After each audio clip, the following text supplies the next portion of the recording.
한때는 함께 웃고 함께 울었던 사람들이었습니다. 하지만 나이 들어보면 압니다.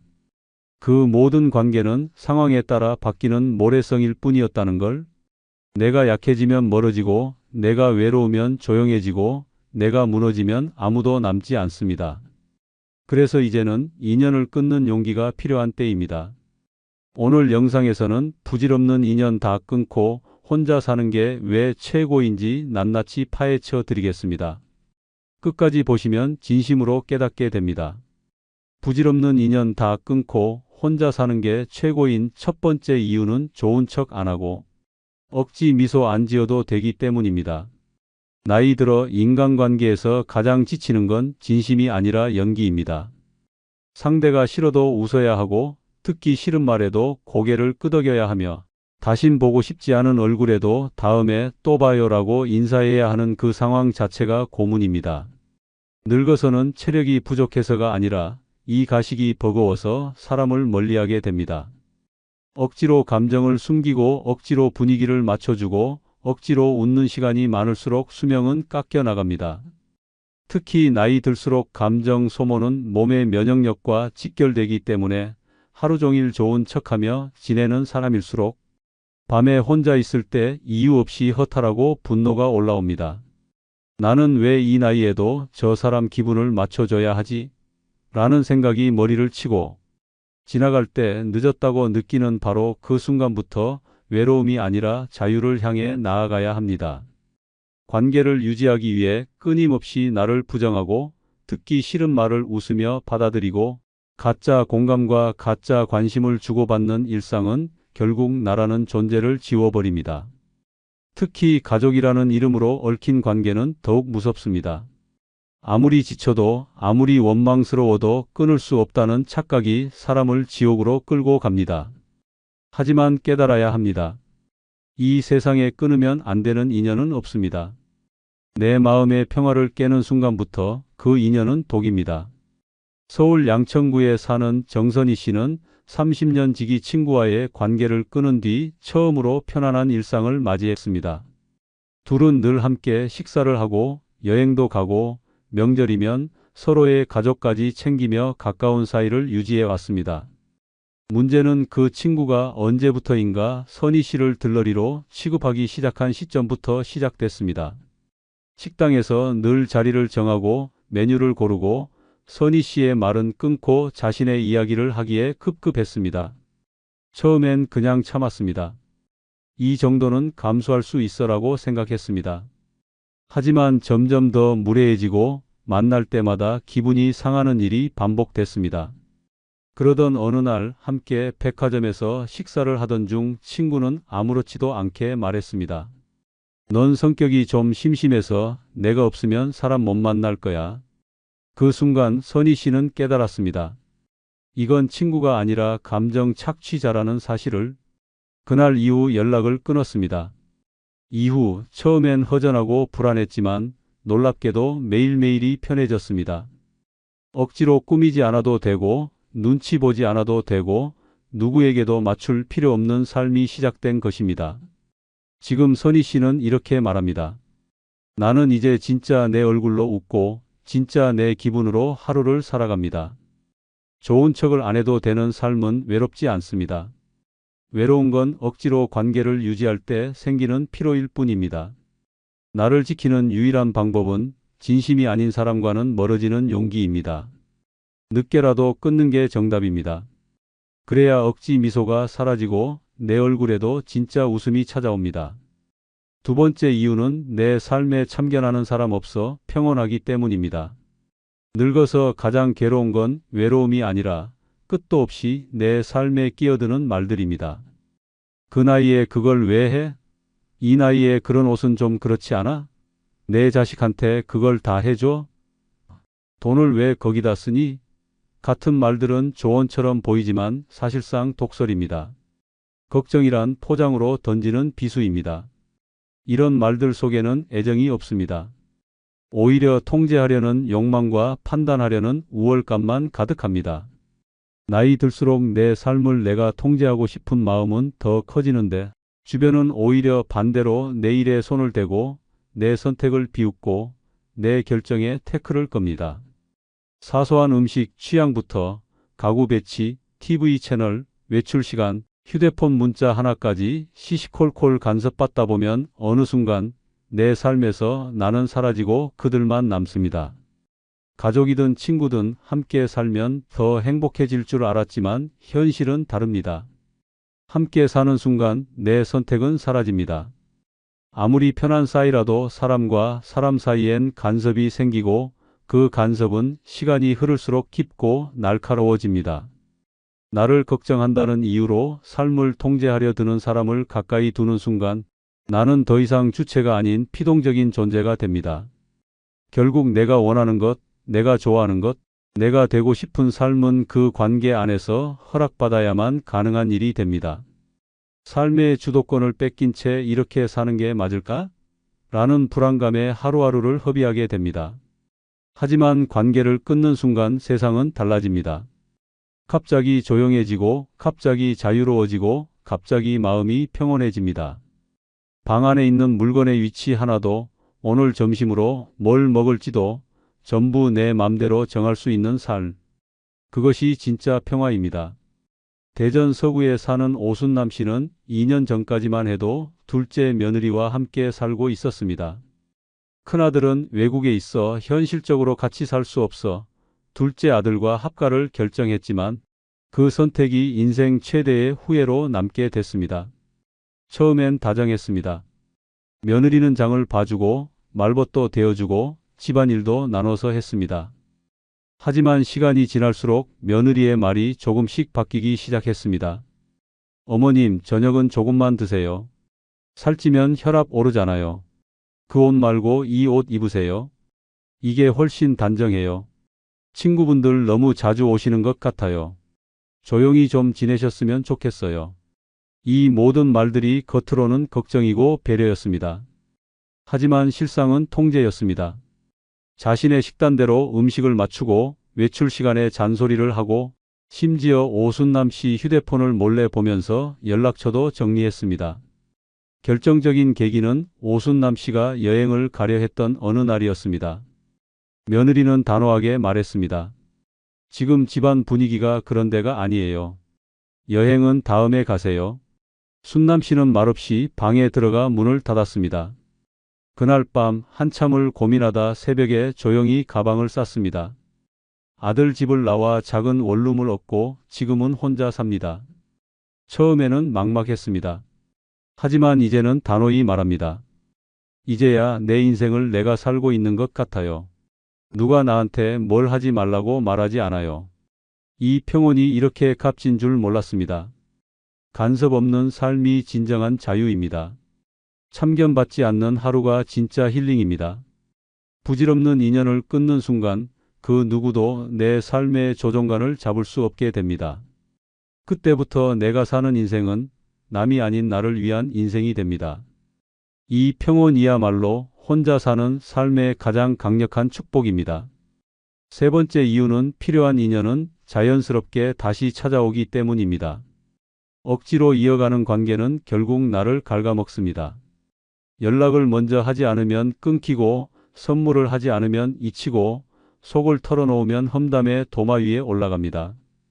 이런 인연을 굳이 지키느라 자신을 태우는 사람은 결국 마음의 잿더미만 남게 됩니다.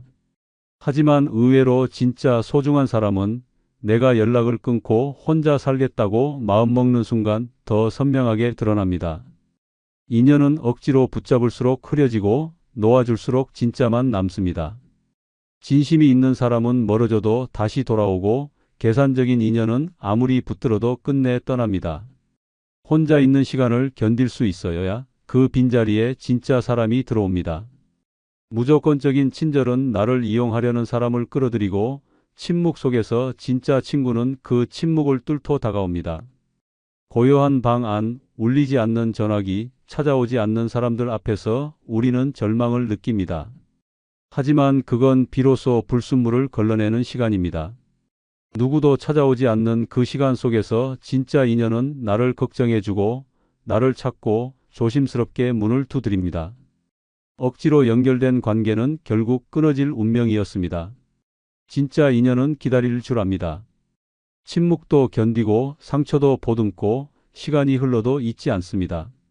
그러니 부질없는 인연을 모두 정리해야 합니다. 그 안에 가짜가 너무 많기 때문입니다. 독이 든 관계를 붙잡고 있다 보면 결국 내 마음만 병들고 맙니다. 혼자 있는 시간이 두려워 인연을 유지하려는 순간부터 인생은 흔들리기 시작합니다. 혼자의 시간을 견디는 사람만이 진짜 사람을 만납니다. 광주 북구에 사는 김정혜 씨는 한때 전화번호부에 저장된 이름만 180명이 넘었습니다. 친목 모임, 교회 지인, 학부모 인맥, 친척들까지 누구 하나 놓치지 않으려 노력했습니다. 하지만 어느 순간 자신이 연락을 끊으면 아무도 먼저 전화하지 않는다는 걸 깨달았습니다. 몸이 아파 병원에 입원한 날에도 정작 자신이 챙긴 사람 중 단 한 명도 병문안을 오지 않았습니다. 그때부터 정혜 씨는 전화를 차단하고 단톡방을 나가고 연락처를 정리하기 시작했습니다. 모두가 이상하다고 했고 어떤 사람은 요즘 왜 연락이 없느냐며 핀잔을 줬습니다. 하지만 정혜 씨는 그 말을 듣고도 미소 지었습니다. 왜냐하면 그 요즘은 한 달 전 자신이 병원에 실려갔을 때 누구도 알아주지 않던 시간이었기 때문입니다. 정혜 씨는 지금 혼자 지냅니다. 연락도 하지 않고 모임도 가지 않습니다. 그런데 놀라운 일이 생겼습니다. 몇 달이 지난 후 정말 소수의 사람들이 조심스럽게 다시 연락을 해왔습니다. 요즘 잘 지내세요? 갑자기 연락이 안 돼서 걱정했어요. 그땐 몰랐는데 나도 좀 돌아보게 됐어요. 그렇게 진심이 있는 몇 사람만이 남았습니다. 지금 정혜 씨의 전화기에는 12명의 번호만 저장돼 있습니다. 하지만 그 12명은 매달 한 번씩 얼굴을 보고 서로의 생일을 챙기고 가끔은 직접 밥을 해 먹으며 웃는 사이가 됐습니다. 정혜 씨는 말합니다. 예전엔 수십 명에게 인사했지만 내 속은 늘 공허했어요. 지금은 단 12명뿐인데 마음이 따뜻해졌어요. 결국 필요한 사람은 다시 옵니다. 기다릴 줄 아는 사람이 진짜 인연을 만나는 겁니다. 관계를 다 끊고 혼자가 되면 처음엔 두려움이 밀려옵니다. 하지만 그 두려움을 견뎌낸 자리에 진짜 사람이 들어옵니다. 억지로 만들어진 우정은 쓰레기처럼 버려지고 자연스럽게 피어난 인연만이 꽃이 됩니다. 인연은 많을수록 좋은 게 아니라 오래가는 것이 귀한 것입니다. 진짜 사람은 끊어도 돌아옵니다. 그래서 부질없는 인연을 먼저 끊는 사람이 결국 가장 단단한 사람입니다. 네 번째 이유는 누가 나를 어떻게 생각하든 신경 쓰지 않아도 되기 때문입니다. 평생 남의 시선에 맞춰 살아온 사람일수록 혼자 남았을 때 오히려 진짜 자유를 느낍니다. 이 옷 입으면 촌스러워 보일까? 이 말 하면 이상하게 들릴까? 나만 낯가리나? 이런 생각에 갇혀 하루를 소비하고 내 마음보다 남의 눈을 더 신경 쓰며 살아갑니다. 하지만 그 눈이 나를 구해준 적은 단 한 번도 없습니다. 누가 나를 싫어한다는 말에 가슴을 졸이고 누가 험담을 했다는 소문에 밤잠을 설칩니다. 마치 내가 모든 사람에게 예뻐 보여야 할 의무라도 있는 것처럼. 하지만 이 모든 감정의 뿌리는 인간관계입니다. 특히 부질없는 인연일수록 내가 어떻게 보일까를 더 집요하게 신경 쓰게 만듭니다. 이유는 단 하나, 그 인연이 진짜가 아니기 때문입니다. 진심으로 나를 이해하는 사람은 굳이 설명하지 않아도 받아줍니다. 가식으로 이어진 관계일수록 웃는 표정 하나에도 칼날 같은 평가가 돌아옵니다. 그래서 늙어서는 단호해야 합니다.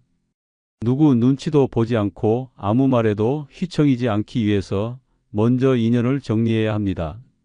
내 말투, 내 행동, 내 선택에 대해 누가 뭐라 하든 상관하지 않을 자유. 그 자유를 얻는 가장 빠른 방법은 사람을 줄이는 것입니다. 사람을 줄이면 생각도 줄고 생각이 줄면 스트레스가 사라집니다. 결국 혼자 남는 게 아니라 나를 지키는 시간만 남는 것입니다. 마음이 약한 사람일수록 남의 시선을 많이 신경 씁니다. 그리고 그 마음을 가장 먼저 무너뜨리는 건 가까운 사람입니다. 너 요즘 왜 그런 옷 입어? 그 나이에 그런 걸 해? 내가 보기엔 좀 아닌 것 같아. 이런 말들은 애정이 아니라 지배욕입니다. 나를 틀렸다고 규정짓고 자신의 시선에 끼워 맞추려는 잔인한 통제입니다. 결국 그렇게 살다 보면 나는 나가 아닌 그들이 원하는 모습으로 늙어갑니다. 부산 해운대구에 사는 이정자 씨는 예전엔 동네 사람들 사이에서 소위 평판 좋은 할머니였습니다. 누구에게도 미소를 잃지 않았고 모임에도 빠지지 않고 주변 부탁도 다 들어주는 사람이었습니다. 하지만 그 이면엔 늘 불안이 있었습니다. 누가 자기를 흉보는 건 아닐까? 내가 뭘 잘못한 건 아닐까? 늘 눈치를 보며 살았습니다.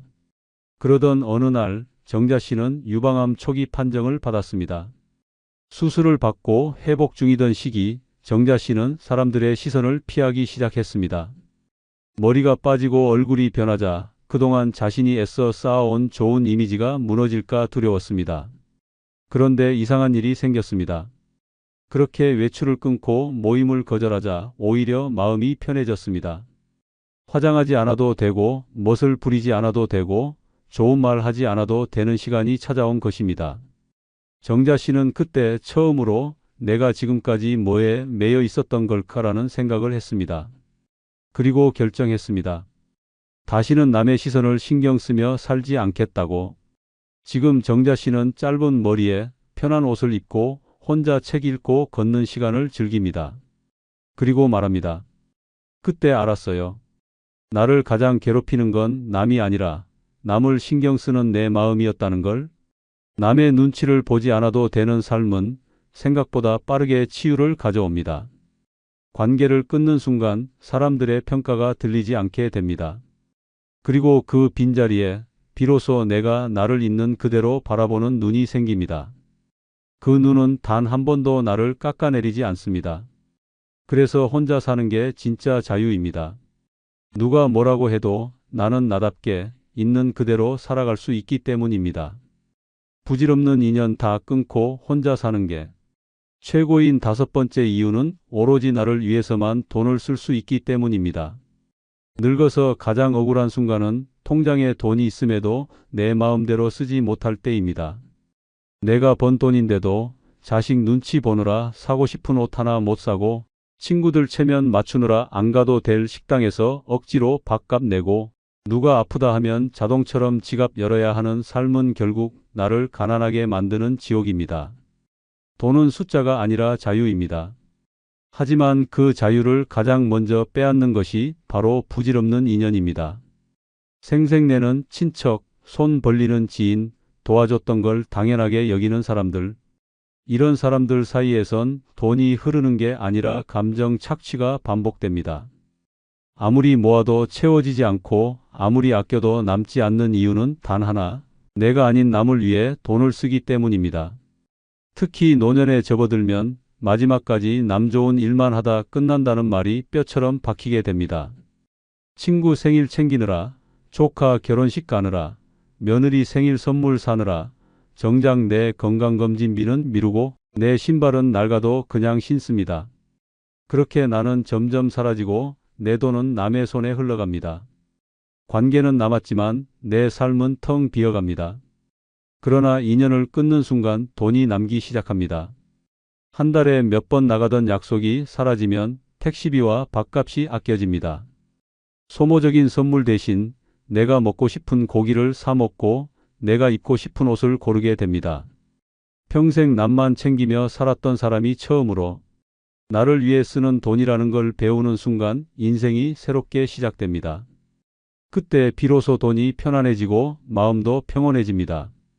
대구 달서구에 사는 조명숙 씨는 3남매를 다 출가시킨 뒤에도 늘 돈은 나눠야 복이 온다는 생각으로 살았습니다. 자식들 생활비, 손주 용돈, 시댁 제사비, 친구 회비까지 매달 200만 원 넘게 나가는 지출에 허리가 휘었지만 아무도 고마워하지 않았습니다. 오히려 생활이 빠듯해졌을 때 자식에게 도움을 청하자 돌아온 말은 차가웠습니다. 엄마도 이제 좀 아꼈어요. 우리가 다 도와줄 수는 없어요. 그 말을 들은 날 밤 조 씨는 통장을 들여다보며 눈물을 삼켰습니다. 그리고 다짐했습니다. 더 이상 남 좋은 일에 돈을 쓰지 않겠다고. 그날부터 친구 단톡방을 나가고 가족 단체방도 조용히 묵음 처리했습니다. 그리고 매달 빠져나가던 돈을 정리했습니다. 제사 음식은 간소하게, 용도는 기념일에만, 생색 없는 관계는 완전히 끊었습니다. 처음엔 허전했습니다. 누가 전화해 주지도 않고 문자도 없었습니다. 그런데 이상하게도 그때부터 돈이 모이기 시작했습니다. 통장 잔고가 늘어가고 필요한 물건을 살 수 있게 되자 삶의 생기가 돌기 시작했습니다. 조 씨는 요즘 작은 여행을 즐깁니다. 스스로에게 고급 화장품을 사주고 새 가방을 선물했습니다. 그리고 말합니다. 내가 나를 위해 돈을 쓰니까 늙은 내가 아니라 살아있는 내가 됐어요. 오로지 나를 위해 쓰는 돈은 사치가 아니라 회복입니다. 그동안 무너졌던 자존감을 다시 세우고 잃어버렸던 삶의 즐거움을 되찾는 길입니다. 남에게 흘리던 돈을 나에게 돌리는 순간 인생이 달라집니다. 혼자 사는 삶이 축복인 이유는 그 누구도 내 지갑에 손을 대지 못하고 나만의 만족을 위해 돈을 쓸 수 있기 때문입니다. 돈이 있을 때 잘 살아야지 남한테 쓰다 비면 아무도 채워주지 않습니다. 진짜 부자는 남이 아닌 나를 위해 쓰는 사람입니다. 한번 솔직히 얘기해 보세요. 지금 당신의 몸 정말 건강하다고 자신 있게 말할 수 있습니까? 젊을 땐 몸이 알아서 회복되고 조금 무리해도 괜찮다고 생각했지만 나이가 들수록 작은 관리 소홀이 큰 병으로 이어집니다. 하루 이틀 씻지 않아도 괜찮다고 넘어가고 귀찮다고 대충 씻고 넘어가다 보면 어느새 세균은 번식하고 염증은 생기고 면역력은 떨어져 갑니다. 매일 꼼꼼히 관리했던 만큼 건강이 유지되는 법이고 소홀히 했던 만큼 몸이 망가지는 법입니다. 이제는 인정해야 합니다. 늙어선 매일의 작은 관리가 진짜 장수의 비결입니다. 단순해 보이지만 매일 씻어야 할 6곳을 놓치면 그것이 바로 건강을 갉아먹는 독이 됩니다. 오늘은 90세까지 건강하게 살기 위해 매일 씻어야 할 6곳을 주제로 한 영상입니다. 좋아요 누르시면 복이 옵니다. 무병장수하기 위해 매일 씻어야 할 곳 첫 번째는 대장균이 번식하기 쉬운 엉덩이 주위입니다. 이 부위는 하루 종일 밀폐된 상태로 유지되며 체온과 땀이 집중되는 습한 환경 속에서 각종 병원성 세균이 번식하기에 최적의 조건을 갖추고 있습니다. 특히 배변 후에도 남아있는 잔여물, 땀과 피지, 죽은 각질 등이 엉덩이 주위에 쌓이면 피부는 빠르게 짓무르고 세균은 폭발적으로 증가합니다. 모 연구기관에서 60세 이상 고령자 200명을 대상으로 피부 염증 발생 부위를 분석한 결과 항문 및 엉덩이 주위의 세균 감염이 전체 피부 질환 중 1위를 차지한다고 발표했습니다. 이들은 특히 대장균과 황색 포도상구균의 농도가 타 부위보다 20배 이상 높게 검출되었다고 밝혔습니다. 이는 단순히 씻지 않아서 생긴 문제가 아니라 씻는 방식이 잘못되었기 때문이라는 점을 시사합니다.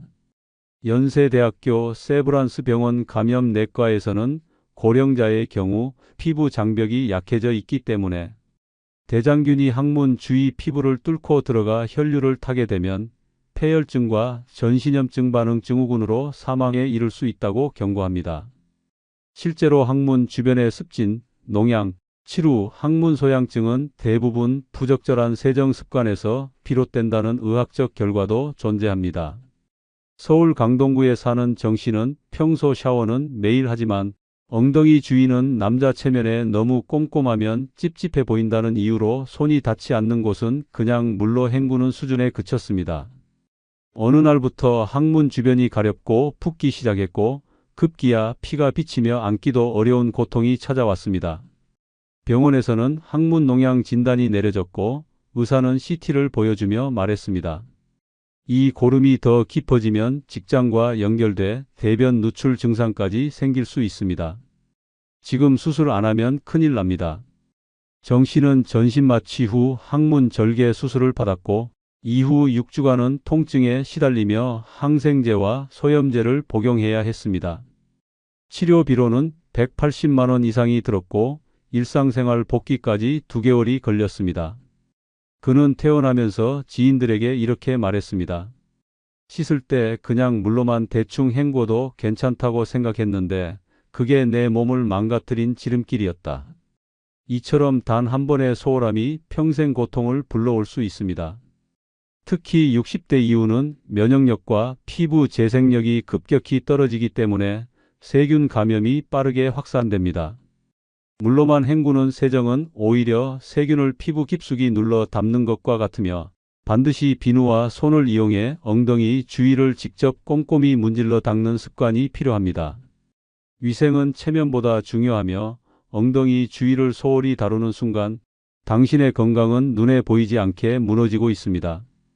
90세까지 무병장수하고 싶다면 가장 민망한 부위부터 가장 철저하게 씻어야 합니다. 건강은 부끄러움을 이길 때 시작됩니다. 두 번째는 세균이 가장 많이 번지는 손가락 사이입니다. 겉보기에 가장 깨끗해 보이는 손이 사실상 인체에서 가장 더러운 부위라는 사실 알고 계십니까? 특히 손가락 사이, 그 틈새에는 각종 세균과 바이러스, 진균이 모여드는 습지대와도 같습니다. 손으로 입을 만지고 눈을 비비고 음식을 집어먹고 화장실을 사용하고 난 후에도 손가락 사이를 제대로 닦지 않는다면 세균은 당신의 몸을 통째로 집어삼킬 기회를 기다리고 있습니다. 보통 일반인의 손가락 사이에서 평균 47만 마리의 세균이 검출되며 이는 화장실 변기 시트보다 7배 이상 많은 수치입니다. 특히 포도상구균, 대장균, 녹농균, 엔테로바이러스, 인플루엔자 바이러스 등은 손등이나 손바닥보다 손가락 사이에서 훨씬 더 많이 증식된다는 결과도 발표됐습니다. 손을 자주 씻는 사람조차 손가락 사이는 대충 넘기기 때문에 이 부위는 세균의 영구 거주지가 되는 것입니다. 의학적으로도 손가락 사이의 피지선 분비와 체온은 세균 증식의 이상적인 조건을 형성합니다. 게다가 손가락 사이가 습하거나 땀이 찼을 때 칸디다균이나 피부사상균 같은 진균 감염이 빠르게 진행돼 피부가 갈라지고 가려움증과 악취까지 유발됩니다. 만성화되면 지간백선이라는 피부병으로 발전하며 특히 당뇨가 있는 고령자는 이 감염이 발 전체로 퍼질 수 있습니다. 문제는 이 손가락 사이의 세균이 입을 통해 몸속으로 들어가면 단순한 감염을 넘어 장염, 폐렴, 폐혈증, 결막염까지 불러올 수 있다는 점입니다. 손은 곧 당신의 몸으로 향하는 지름길이며 그중 손가락 사이는 바이러스의 터널입니다. 코로나19 팬데믹 당시에도 방역 당국은 손을 씻을 때 가장 중점적으로 닦아야 할 부위로 손가락 사이를 강조했으며 이 부위를 빠뜨릴 경우 손 씻기의 효과는 50% 미만으로 떨어진다고 경고했습니다. 강원도 춘천에 사는 김 씨는 평소 손 씻기에 큰 신경을 쓰지 않았습니다. 매일 아침 산책을 다녀온 뒤에도 물로만 손을 대충 씻었고 손가락 사이는 귀찮다며 거들떠보지도 않았습니다. 그러던 어느 날부터 갑자기 배가 아프고 열이 오르더니 결국 응급실에 실려갔습니다. 진단은 급성 장염 및 감염성 설사, 원인은 대장균 감염이었습니다. 병원에서는 김 씨의 손톱 밑과 손가락 사이에서 다량의 세균이 검출됐다고 밝혔고 감염 경로는 평소 자주 먹던 삶은 달걀이나 과일을 손으로 잡아먹으면서 입으로 직접 전해진 것으로 추정됐습니다. 김 씨는 이틀간 수액 치료를 받으며 고통에 시달렸고 열흘 가까이 식사를 제대로 하지 못했습니다. 퇴원 후에는 손가락 사이까지 비누로 철저히 씻는 습관을 들이기 시작했으며 주변 사람들에게도 반복해서 이렇게 말합니다. 손가락 사이? 그거 한번 안 씻었다가 나는 밥도 못 먹고 병원 침대에 들어 누웠습니다. 손 씻기 대충 하면 병원비는 정성스럽게 내야 합니다. 우리는 손으로 하루에도 수백 번 얼굴을 만지고 무의식 중에 입을 건드립니다. 당신이 매일 마주하는 세균은 눈에 보이지 않기 때문에 더 위험합니다. 손바닥만 씻는 건 청소기 돌린 후 먼지통 안 비우는 것과 같습니다. 세균의 번식지인 손가락 사이를 씻지 않으면 모든 위생은 헛수고가 됩니다. 90세까지 건강하게 살고 싶다면 오늘부터 손가락 사이까지 문질러 씻는 습관을 시작해야 합니다. 물만 뿌리는 손 씻기는 손세정이 아니라 세균을 키우는 작업입니다. 진짜 건강은 가장 사소한 틈새를 지킬 때 완성됩니다. 매일 씻어야 할 곳 세 번째는 하루 피로가 쌓이는 발바닥입니다. 발은 온몸의 하중을 버티는 부위이자 세균과 먼지, 땀, 각질이 하루 종일 축적되는 숨겨진 감염 경로입니다. 특히 발바닥은 신체 중에서 가장 많은 땀샘이 밀집된 부위로 하루 평균 200cc 이상의 땀을 배출하는데 이 땀이 제대로 씻기지 않으면 진균과 박테리아가 순식간에 번식합니다. 발바닥은 단순히 냄새 나는 곳이 아니라 무방비 상태로 두면 전신 건강을 뒤흔드는 병원균의 출입구가 됩니다. 보통 고령자의 23%가 발에서 시작된 진균 감염이 다리 전체로 퍼지며 피부 괴사나 궤양으로 이어진다고 합니다. 특히 65세 이상에서는 피부 재생력이 떨어지고 말초혈관의 순환이 둔화되기 때문에 발바닥에 남은 세균 하나가 수일 내에 당뇨병성, 족부염, 봉화지겸, 림프관염으로 진행될 수 있습니다. 의학적으로도 발바닥은 외부 접촉이 작고 신발 속에서 고온다습한 환경에 노출되기 때문에 백선균, 칸디다균, 포도상구균 등 감염성 세균이 가장 활발하게 번식하는 부위입니다. 문제는 세균 자체보다 이 부위가 내 몸의 아래라는 이유로 가장 소홀히 씻긴다는 점입니다. 많은 이들이 발을 물에 담그기만 하거나 대충 헹구고 끝내는 습관을 가졌고 그 결과 발바닥은 세균의 집합소가 되어버립니다. 인천에 사는 박 씨는 평소 걷기 운동을 즐겼고 하루 8,000보 이상을 소화하는 건강한 일상을 보냈습니다. 그러나 어느 날부터 발바닥이 간지럽고 껍질이 벗겨지기 시작했습니다. 그는 단순한 무좀으로 생각하고 방치했지만 증상은 점점 심해져 발톱까지 변색되고 결국 발등까지 붓고 열이 나는 지경에 이르렀습니다. 병원에서는 진균 감염으로 인한 림프관염이라는 진단이 내려졌고 치료는 항생제와 항진균제를 동반한 3주간의 집중 입원 치료였습니다. 의사는 말했습니다. 발바닥에서 시작된 세균이 림프관을 타고 다리 전체로 올라갔습니다. 면역력이 떨어졌다면 폐혈증으로 이어질 수도 있었어요. 박 씨는 이후 일상생활에 큰 불편을 겪었고 걷는 것조차 두려워졌습니다.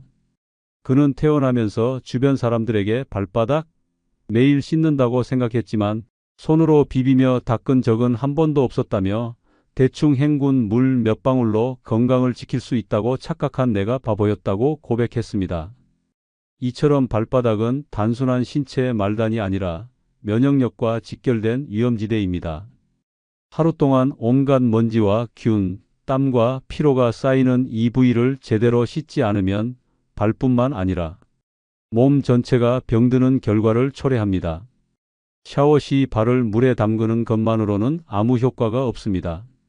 반드시 손으로 직접 문질러 닦고 발가락 사이까지 꼼꼼하게 비누질을 해야 세균의 둥지를 제거할 수 있습니다. 90세까지 건강하게 살고 싶다면 가장 아래에 있다고 가장 소홀히 여겨지는 발바닥부터 정성껏 씻는 습관을 들여야 합니다. 내 몸의 끝이 곧 건강이 시작이며 깨끗한 발바닥은 병원비를 막는 최고의 보험입니다. 지금 이 순간 당신의 발바닥은 얼마나 깨끗합니까? 네 번째는 입 냄새와 염증의 시작, 혓바닥입니다. 겉으로 보기에 멀쩡한 입안이 사실은 세균의 온상이며 그 중심에는 혓바닥이 있습니다. 혓바닥은 음식물 찌꺼기, 세균, 죽은 세포가 하루에도 수십 겹씩 쌓이는 가장 더러운 부위입니다. 우리가 밥을 먹고 말을 하고 숨을 쉬는 그 순간마다 혓바닥 위에는 악취를 유발하는 황화합물과 염증 유발균이 증식하고 있습니다. 이를 제대로 닦지 않으면 단순한 구취가 아니라 위염, 인후염, 폐렴, 심지어 심장병까지 연결되는 감염 루트가 됩니다. 서울대학교 치의학대학원과 보건복지부가 공동 발표한 구강건강 실태조사에 따르면 65세 이상 노인의 78%가 구강 내 혓바닥 위에 설태가 과다하게 끼어 있으며 이 중 절반 이상은 입냄새의 원인이 혓바닥에 있다는 사실조차 인지하지 못하고 있었습니다. 특히 이 설태에는 혐기성 세균과 황화합물이 집중되어 있으며 이 세균이 침을 타고 식도로 흘러 들어가면 위장염과 장내 감염을 일으킬 수 있고 일부는 폐로 흡입되면 흡인성 폐렴으로 진행됩니다. 더 심각한 문제는 치과학계 연구 결과 혀를 청결히 관리하지 않을 경우 심혈관 질환 발병률이 1.6배 높아진다는 사실입니다. 구강 내 염증이 전신으로 확산되며 혈관벽의 염증 반응을 유도해 동맥경화와 협심증을 유발하는 것입니다.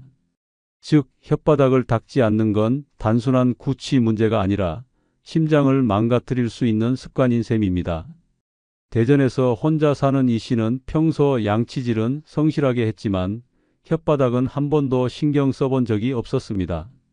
어느 날부터 아침마다 입안이 텁텁하고 냄새가 심해지더니 급기야 음식 맛도 느껴지지 않고 목이 자주 붓고 아픈 증상이 반복됐습니다. 처음엔 편도선염 정도로 생각했지만 결국 병원을 찾았고 진단 결과는 만성인두염과 혓바닥 내 진균 감염이었습니다. 의사는 설명했습니다. 설태가 수개월간 쌓이면서 혐기성 세균이 점막을 침투해 염증이 생겼습니다. 이대로 방치했다면 폐렴이나 구강 내 궤양으로 진행됐을 수 있습니다. 이 씨는 항생제와 구강세정제를 처방받아 치료를 시작했지만 입 냄새와 미각 저하는 치료 후에도 한동안 지속됐고 음식 섭취 자체가 고역이 되었습니다. 그는 퇴원 후 혓바닥 전용 클리너를 사용해 하루 2번씩 닦는 습관을 들였고 가족에게도 이렇게 말했습니다. 양치는 했다고 말할 수 없습니다. 혓바닥까지 닦아야 그게 진짜 입속 청소입니다. 내 혀 하나 안 닦아서 나중엔 밥맛도 사람도 건강도 다 잃을 뻔했습니다. 혓바닥은 입안의 축축한 거울이며 그 상태는 곧 전신 건강을 비추는 지표입니다. 단 30초 혀를 닦는 습관 하나로 심장과 위장, 폐를 지킬 수 있습니다. 입냄새가 난다고 껌을 씹는 건 세균을 덮는 것이고 입안을 헹구는 것만으로는 혓바닥 위의 설태는 제거되지 않습니다. 반드시 전용혀 클리너나 부드러운 칫솔로 혓바닥을 문질러 닦아내야 세균의 거점을 무너뜨릴 수 있습니다. 90세까지 무병장수하고 싶다면 지금 당장 거울 앞에 서서 당신의 혓바닥을 들여다보십시오. 하얗게 덮인 설태는 단순한 위생 문제가 아니라 전신 질병의 출발선입니다. 오늘 당신이 혀를 닦지 않는다면 내일은 병원이 당신을 기다릴 수도 있습니다. 5번째는 세균이 번식하는 코 속입니다. 코는 숨 쉬는 길이지만 동시에 외부 세균, 먼지, 곰팡이, 바이러스가 가장 먼저 침투하는 방어선입니다. 그런데 이 방어선이 더러워진 채 방치된다면 세균은 코털을 지나 코 속 점막에 안착해 증식하기 시작합니다. 특히 나이가 들수록 면역력은 떨어지고 점막의 자정작용은 둔해지기 때문에 코 속은 세균에게 문을 활짝 열어주는 면역 허점이 됩니다. 보통 60세 이상 고령자의 코 속에서는 평균적으로 10억 마리 이상의 세균이 상주하고 있으며 이 중 상당수는 황색 포도상구균, 녹농균, 폐렴균으로 확인됐습니다. 이들은 코 속에서 증식한 후 후각신경을 타고 뇌로 침투하거나 인후드로 흘러들어가 축농증, 만성비염, 기관지염, 심한 경우 뇌수막염까지 유발할 수 있습니다. 의학적으로 코 속은 땀샘과 피지선이 없어 건조해지기 쉽고 특히 코딱지가 굳으면 점막을 찢어 미세 상처를 만듭니다. 이 상처로 침투한 세균은 면역력이 약한 고령자의 경우 수일 만에 감염 증세를 일으킬 수 있습니다. 또한 구강과 연결된 구조 탓에 코 속 세균이 입으로 넘어가 위장염이나 구내염의 원인이 되기도 합니다. 문제는 대다수 사람들이 샤워나 세안을 하면서도 코 속 세정은 전혀 하지 않는다는 점입니다. 외부 공기에 가장 많이 노출되고 호흡기 질환의 시작점이 되는 이 부위를 비워두면 코안은 곧바로 병균의 숙소로 바뀝니다. 광주에 사는 조 씨는 평소 비염이 심해 자주 코를 풀곤 했지만 코세척은 한 번도 해본 적이 없었습니다. 단지 알레르기 때문이라 여기며 방치했고 몇 달이 지나자 자주 코피가 나고 머리가 묵직한 증상이 지속되었습니다. 병원을 찾았을 때는 이미 세균성 부비동염, 즉 축농증이 진행 중이었고 CT 결과 코 안에는 고름이 가득 찬 상태였습니다. 의사는 말했습니다. 코 속 점막에 세균이 침투해 염증을 만들고 고름이 두개골과 가까운 부위까지 차올랐습니다. 조금만 늦었으면 뇌막염 위험도 있었습니다. 조 씨는 전신마취 수술로 염증 부위를 제거한 뒤 항생제를 3주간 복용하며 회복해야 했습니다. 수술비와 입원비로는 200만 원 가까이 들었고 수술 이후에도 코세척을 꾸준히 해야만 재발을 막을 수 있다고 했습니다. 그는 이후 주변 사람들에게 반복해서 이렇게 말합니다. 코는 그냥 숨 쉬는 구멍이 아니라 숨이 멎을 수 있는 구멍입니다. 코 속을 안 씻는 건 바이러스를 내 집에 초대하는 거랑 똑같아요. 코 속 세정은 하루에 한 번이면 충분합니다.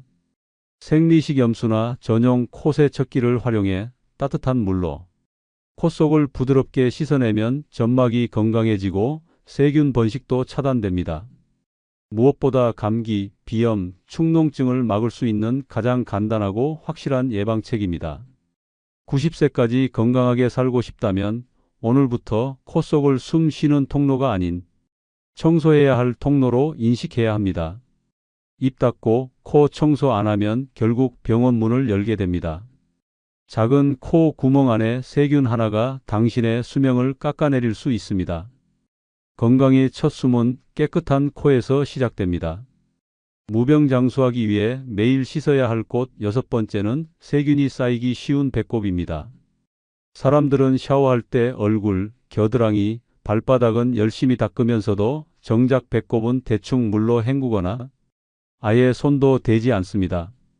하지만 배꼽은 신체 중 가장 깊숙하고 밀폐된 구조를 가진 부위로 통풍이 되지 않아 습기와 피지, 먼지가 고스란히 쌓이기 좋은 세균의 저장소입니다. 외부로 노출된 면적은 작지만 그 속은 놀라울 정도로 더러울 수 있으며 방치된 배꼽 하나가 전신 감염의 시한폭탄이 될 수 있습니다. 미국 노스캐롤라이나 대학의 마이크로바이옴 연구팀은 실험을 통해 한 사람의 배꼽 안에서만 무려 1,400여 종의 박테리아가 검출된 사례를 공개했습니다. 이 중 일부는 토양균, 곰팡이균, 그리고 병원성 세균으로 세수를 하지 않는 것보다 배꼽을 방치하는 것이 오히려 더 심각하다는 결론을 내렸습니다. 의학적으로도 배꼽은 피지선과 땀샘이 집중되어 있어 노폐물이 고이기 쉽고 안쪽이 오목하게 들어간 구조로 인해 비누 거품이 닿지 않으면 세척 효과가 거의 없습니다. 그 결과 배꼽염, 곰팡이 감염, 피부 괴사까지 이어질 수 있습니다. 특히 면역력이 저하된 고령자의 경우 배꼽을 통해 감염된 세균이 복부 깊숙한 곳까지 침투하면 복막염이나 셀룰라이트 감염과 같은 중증 질환으로 번질 수 있습니다. 한번 염증이 생기면 쉽게 아물지 않고 항생제 치료나 외과적 처치가 필요할 만큼 악화될 수 있어 주의가 필요합니다. 경기도 평택에 사는 김 씨는 70세가 넘도록 배꼽을 제대로 닦아본 기억이 없었습니다. 그냥 물로 샤워하면 다 씻기는 줄 알았고 배꼽에 손을 대는 것이 오히려 더러울 것 같다며 피하곤 했습니다. 어느 날부터 배꼽 주위가 빨갛게 부어오르고 가려움증이 심해지더니 노란 고름까지 흘러나오기 시작했습니다. 그는 대수롭지 않게 생각하며 연고를 바르다가 결국 응급실을 찾았고 진단은 배꼽 감염성 농양이었습니다. 의사는 곧바로 절개 후 고름을 배출하고 항생제 주사 치료를 시작했습니다. 배꼽에서 번진 염증이 복부 피부까지 퍼졌고 피부가 괴사하기 직전이었습니다. 김 씨는 병원 침대에 누워 멍하니 천장을 바라보며 말했습니다.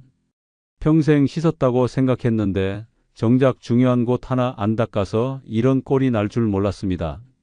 한 번도 관심 갖지 않은 배꼽이 이렇게 큰 화를 부를 줄은 꿈에도 몰랐습니다.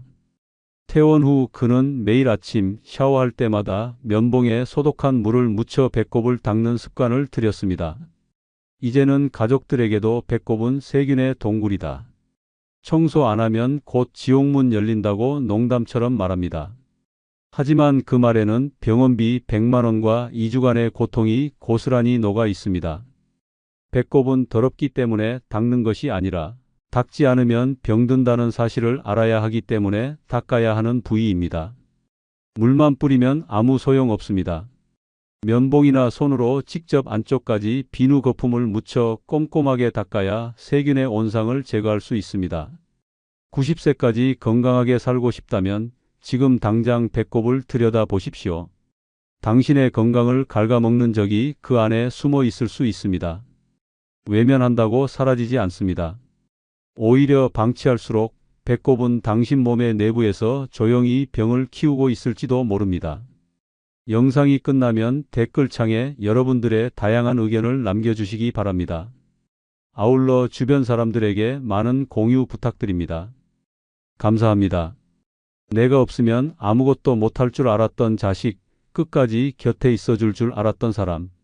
하지만 나이 들수록 그들은 하나둘 사라지고 그 자리에 무너지는 나만 남습니다. 고장난 보일러보다 차가운 건 사람의 마음이고 끊긴 전화벨보다 무서운 건 존재의 부재입니다. 지금 불안하다면 그건 늦기 전에 혼자가 되어야 한다는 경고입니다. 오늘은 늙어 불안할수록 혼자가 되어야 하는 6가지 이유를 알려드립니다. 마지막까지 보셔야 당신 인생이 바뀝니다. 노년에 불안할수록 혼자가 되어야 하는 첫 번째 이유는 기댈수록 불안해지기 때문입니다. 누군가를 믿는 순간부터 인생의 핸들은 내 손을 떠납니다. 자식에게 기대면 자식의 사정에 휘둘리고 배우자에게 기대면 그 감정의 파도에 끌려갑니다. 기댈수록 마음은 약해지고 상대방의 말 한마디에 하루가 무너집니다. 연락이 안 되면 불안하고 표정이 차가우면 눈치를 봅니다. 결국 삶의 중심이 나가 아니라 타인이 되는 순간 불안은 피할 수 없는 그림자가 됩니다. 혼자서는 뭐든 견딜 수 있을 것 같았던 자신감은 기댄 대상이 사라질 때 산산조각 납니다. 노년은 누구 덕분에 사는 시기가 아닙니다. 오히려 누구 때문에 불행해질 가능성이 높은 시간입니다. 남편은 먼저 세상을 떠나고 자식은 바쁘다며 거리를 두고 친구는 연락을 피합니다. 그런 상황에서도 누군가에게 기대고 있다면 당신은 매일 무너질 위험을 안고 사는 것입니다. 기댐은 위안처럼 느껴지지만 실상은 불안을 증폭시키는 독입니다. 언젠가 기대던 대상이 사라지는 순간 당신의 평온도 함께 사라집니다. 의존은 편하지만 절대 안전하지 않습니다. 혼자가 불안한 것이 아니라 무너질 기대를 품고 있는 상태가 더 위험한 것입니다. 부산 금정구에 사는 1950년생 장영순 씨는 남편과 사별한 뒤 외아들에게 삶의 모든 중심을 옮겼습니다. 생활비는 물론 병원 예약, 장보기, 심지어 휴대폰 요금까지 아들의 손에 맡겼습니다. 처음엔 아들이 엄마 걱정 마, 다 해줄게라고 말하며 따뜻하게 안심시켰습니다. 하지만 결혼 후 며느리와 갈등이 생기자 상황이 달라졌습니다. 엄마는 너무 우리한테 의지하지 말고 엄마 인생을 좀 사세요 라는 말 한마디를 듣고 장 씨는 멍하니 하루를 보냈습니다. 휴대폰 요금은 연체됐고 전기세도 밀리기 시작했습니다. 자존심 상해 입도 뻥긋 못하고 눈물만 삼키던 어느 날 장 씨는 다짐했습니다. 더 이상 기대지 않겠다고.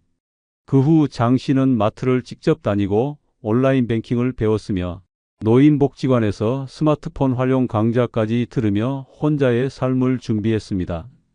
처음엔 서툴고 버거웠지만 시간이 지나자 이제야 내가 나를 챙긴다는 말이 입에서 나왔습니다. 장 씨는 말합니다. 기댈 때는 몰랐어요. 내가 얼마나 무기력했는지. 이제는 불안하지 않아요. 내가 나를 믿으니까요. 이 한마디는 수많은 노인들에게 전하는 경고이자 희망입니다. 기댈수록 불안해집니다. 자식이든 배우자든 친구든 돈이든 그 누구도 끝까지 나를 책임지지 않습니다. 기대는 약속이 아닙니다. 조건 없는 사랑도 없습니다. 지금 당장 기대는 마음을 거두고 나 자신에게 집중해야 합니다. 혼자는 외로운 것이 아니라 지혜로운 것입니다. 준비된 혼자만이 흔들리지 않고 끝까지 자신을 지킬 수 있습니다. 불안하다면 그건 혼자가 되어야 할 시간이라는 신호입니다. 노년에 불안할수록 혼자가 되어야 하는 두 번째 이유는 오해와 갈등 없이 사는 가장 확실한 방법이기 때문입니다. 가까운 사람일수록 말을 아끼게 됩니다. 괜한 오해를 살까 조심하고 감정이 상할까 침묵합니다. 하지만 참는다고 갈등이 사라지지 않습니다. 오히려 쌓입니다. 말하지 않아 생긴 오해는 어느 순간 폭발하고 한 번의 감정 충돌은 몇십 년의 관계까지도 무너뜨립니다. 문제는 이 모든 갈등이 집안에서, 혈연에서, 친척 사이에서 일어난다는 점입니다. 남이면 멀어지면 그만이지만 가족과 친척은 평생 얼굴을 봐야 한다는 이유로 감정을 억누르게 됩니다. 그렇게 억눌린 감정이 쌓여 결국은 마음을 병들게 만듭니다. 명절이면 누가 더 챙겼느냐, 왜 우리 집은 안 오느냐, 예전엔 안 그랬다는 말들이 난무합니다. 조용히 지내고 싶어도 친척 한 명의 말 한마디가 불씨가 되고 눈빛 하나에 상처받고 말투 하나에 오해가 생깁니다. 그렇게 마음의 골은 깊어지고 피로는 쌓이며 결국 스스로를 탓하게 됩니다. 내가 괜히 민감한가? 내가 너무 예민한가? 라며 자책합니다. 그러나 사실은 아닙니다. 갈등은 내가 아니라 그 관계 자체가 만들어낸 구조적인 문제입니다. 기대가 있으니 실망이 생기고 기대에 못 미치면 다툼이 시작됩니다. 그래서 노년의 평화는 혼자 있는 데서 시작됩니다. 기대하지 않고 참지 않아도 되며 감정이 상할 일도 없습니다. 인천 미추홀구에 사는 1957년생 문선희 씨는 남편 사망 이후 친정 조카들과 자주 왕래하며 외로움을 달랬습니다. 특히 큰 조카는 마치 친딸처럼 챙겨줬고 조카도 이모, 엄마 같아서 좋아요라며 따뜻하게 대해줬습니다. 하지만 몇 년 전 문 씨가 본인의 명의로 있던 작은 아파트를 팔아 요양자금으로 쓰겠다고 하자 분위기가 바뀌었습니다. 조카는 이모, 굳이 팔 필요 없잖아요. 그 집은 저희가 나중에 쓸 수도 있는 데라고 말했고 문 씨는 그 말에 큰 충격을 받았습니다. 이후 조카는 연락을 뜸하게 했고 문 씨가 먼저 안부를 물어도 요즘 너무 바빠서요라는 말만 돌아왔습니다. 결정적인 일은 그 다음 설날에 일어났습니다. 명절 전날 문 씨가 조카 집에 작은 반찬을 들고 갔는데 현관 앞에서 들은 말은 충격적이었습니다. 조카 며느리가 안에서 말했습니다. 이제 좀 조심하라 그래요. 부담돼요. 문 씨는 그 자리에서 반찬을 놓고 돌아섰고 집에 와서 며칠간 밥도 먹지 못했습니다. 결국 문 씨는 연락을 끊고 조용히 지냈습니다. 혼자가 처음엔 무서웠지만 지금은 편하다고 말합니다. 누구에게도 실망하지 않아도 되고 누구의 말에도 상처받지 않아도 되기 때문입니다. 그녀는 말합니다. 혼자니까 조용하고 조용하니까 덜 아픕니다. 가족도 친척도 가까운 사람이 오히려 더 무례할 수 있습니다. 이유는 하나입니다. 관계가 오래되었기 때문입니다.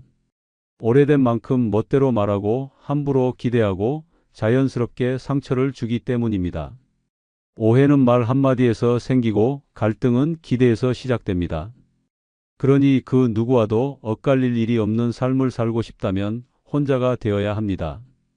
불안한 감정은 사람이 만드는 것이고 평온은 혼자일 때 찾아옵니다. 노년에 혼자 있는 삶은 고립이 아니라 갈등에서 벗어난 자유입니다. 참지 않아도 되는 인생, 그것이 진짜 평화입니다. 노년에 불안할수록 혼자가 되어야 하는 세 번째 이유는 혼자가 돼야 선택이 쉬워지고 후회도 줄어들기 때문입니다. 노년의 삶은 생각보다 훨씬 많은 선택을 요구합니다. 오늘 뭘 먹을지, 병원을 언제 갈지, 돈을 어디에 쓸지, 누구를 만날지 모두 내가 결정해야 하는 문제입니다. 그런데 누군가와 함께 있으면 이 간단한 선택들이 복잡해집니다. 남의 눈치를 보게 되고 의견을 물어야 하고 결국 내 뜻은 뒷전이 됩니다. 그렇게 살아가다 보면 매 순간 타협하게 되고 타협은 곧 후회로 이어집니다.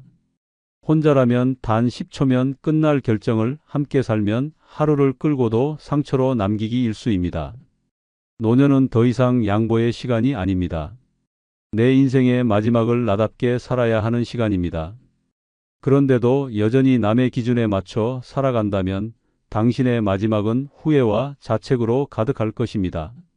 함께 사는 사람의 식성, 생활 패턴, 성격, 기분, 이 모든 것이 당신의 선택을 얽매이게 만듭니다.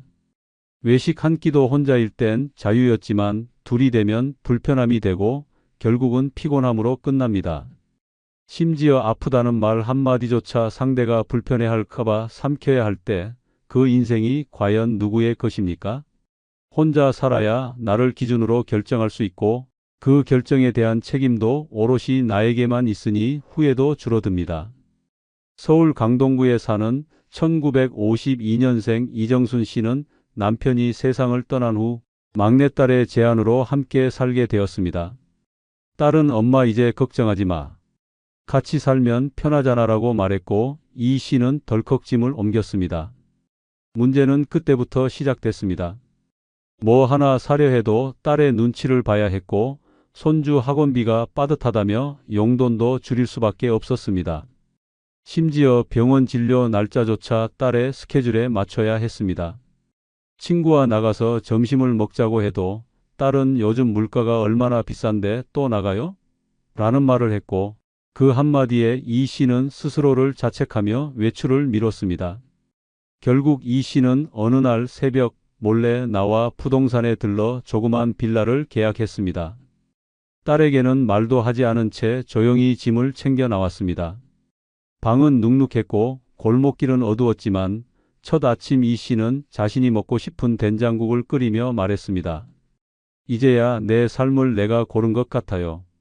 그날 이후 병원도 내 맘대로 가고 반찬도 내 입맛대로 고르고 늦게 자도 누가 뭐라 할 사람 없어 마음이 놓였다고 했습니다. 그는 말합니다. 딸 집에서 매 순간이 고민이었는데 지금은 고민이 사라졌어요. 그게 행복이더군요. 혼자일 때 선택은 단순하고 명확합니다. 내 마음이 기준이고 내 상황이 전부입니다. 누구에게도 묻지 않아도 되고 누구의 기분도 살필 필요 없습니다. 그래서 후회가 줄어듭니다. 남 눈치 보며 내 선택을 포기하는 순간이 줄어들기 때문입니다. 혼자는 불편하지만 선택의 자유를 줍니다. 그리고 그 자유는 곧 후회 없는 노년을 만드는 가장 강력한 무기입니다. 불안하다면 그건 남에게 끌려가는 삶이 두렵기 때문입니다. 혼자여야 비로소 내 삶의 중심에 내가 설 수 있습니다. 노년에 불안할수록 혼자가 되어야 하는 네 번째 이유는 가까운 사람이 가장 큰 상처가 될 수 있기 때문입니다. 세상이 주는 상처는 견딜 수 있습니다. 하지만 마음을 열었던 사람, 오래 곁에 두고 신뢰했던 사람에게 받는 상처는 노년의 심장을 갈기갈기 찢어 놓습니다. 낯선 이의 무례는 하루면 잊히지만 친구의 무심한 말 한마디는 평생 상처로 남습니다. 더구나 오랜 친구에게서 받은 상처는 분노보다 자괴감을 남기고 내가 뭘 잘못했나라는 끝없는 후회를 몰고 옵니다. 나이 들수록 마음은 예민해지고 믿었던 이의 차가운 말투 하나에도 하루가 무너집니다. 노년의 친구 관계는 따뜻한 위로가 되기도 하지만 동시에 가장 날카로운 칼이 되기도 합니다. 오랫동안 알고 지냈다는 이유로 서슴없이 건넨 말이 상대를 벼랑 끝으로 몰아넣습니다. 그 나이에 그게 뭐야? 넌 맨날 그 옷이야? 내 자식은 연락도 안 하냐? 이런 말들은 농담처럼 시작되지만 듣는 이는 가슴에 대못을 박힙니다. 문제는 이 상처를 누구에게도 말하지 못한다는 데 있습니다. 서운해도 참아야 하고 아파도 그냥 웃고 넘겨야 합니다. 왜냐하면 그 사람이 친구니까. 하지만 진짜 무서운 건 이 친구라는 이름 아래 무수한 감정 폭력이 용인된다는 사실입니다. 광주 북구에 사는 1954년생 정옥남 씨는 30년 지기 친구들과 매주 목요일마다 카페에서 모임을 가졌습니다. 처음엔 그 자리가 유일한 위안이었습니다. 그러나 어느 날부터인가 분위기가 미묘하게 바뀌었습니다. 친구 하나가 가볍게 던졌습니다. 너네 손주는 뭐하니? 유치원은 다녀? 그 질문 하나에 정 씨는 얼굴이 굳었습니다. 아들이 이혼한 뒤 손주는 며느리가 키우고 있었고 정 씨는 1년째 얼굴조차 못 보고 있었기 때문입니다. 대꾸를 못하고 조용히 웃기만 하자 또 다른 친구가 말했습니다. 손주도 못 보는 할머니가 어딨어? 너무 내가 무심한 거 아냐? 그날 이후 정 씨는 모임을 갈 때마다 위축됐고 차마 말도 꺼내지 못한 이야기가 마음속에서 부글부글 끓었습니다. 그런데도 빠지면 쟤 요즘 왜 저래? 소리를 들을까봐 매번 억지로 참석했습니다. 그러다 결정적인 사건이 일어났습니다. 어느 날 친구 중 한 명이 요즘 옥남이는 기운도 없고 옷도 너무 칙칙해. 혼자 사니까 신경을 안 쓰는 거야 라는 말을 대놓고 내뱉었습니다. 웃으며 넘기려 했지만 그날 밤 정 씨는 돌아오는 길에 버스 안에서 울음을 터뜨렸습니다. 다음 날 정 씨는 단체 대화방을 나갔고 연락처를 전부 정리했습니다. 지금 정 씨는 함께 수다 떨던 친구들은 없지만 상처 주는 말도 더 이상 없습니다. 혼자는 외롭지만 덜 아픕니다. 라는 그의 말은 노년의 본질을 꿰뚫습니다. 오래 알고 지낸 사람이라도 내 마음을 헤아리지 못한다면 그 관계는 독이 됩니다. 친구라는 이름 아래 숨은 무례함과 비교, 무심함은 결국 사람을 망가뜨립니다. 노년에 가장 무서운 건 낯선 이가 아닙니다. 가장 오래 알고 지낸 사람이 주는 상처입니다. 그 상처는 더 깊고 오래가고 치유되지 않습니다. 불안하다면 지금 곁에 있는 사람을 다시 봐야 합니다. 그리고 필요하다면 거리 두기를 해야 합니다. 혼자가 되는 건 누구를 미워해서가 아니라 더 이상 다치지 않기 위해서입니다. 노년의 평화는 누군가에게 기대는 데서 오지 않습니다. 혼자여도 단단한 마음에서 시작됩니다.